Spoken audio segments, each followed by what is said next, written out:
अब्बास नकवी ने कहा कि शिद्दत पसंद तंजीम अल-कायदा मुसलमानों की मुहाफिज नहीं बल्कि उनके लिए खतरा है।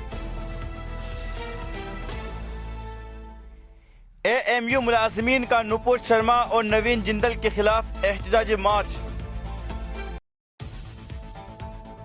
सदर जमहूरिया रामनाथ आज से जम्मू के 2 रोजा दौरे पर।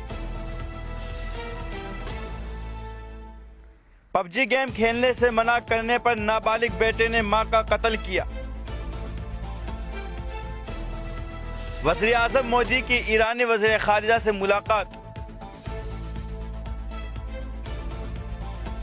जामिया मेट्रो स्टेशन के पार्किंग में आतिशजदगी, दर्जनों ई रिक्शा जलकर राख। इमरान खान दोबारा पाकिस्तान तहरीक इंसाफ के बिला मुकाबला चेयरमैन मुंतखब।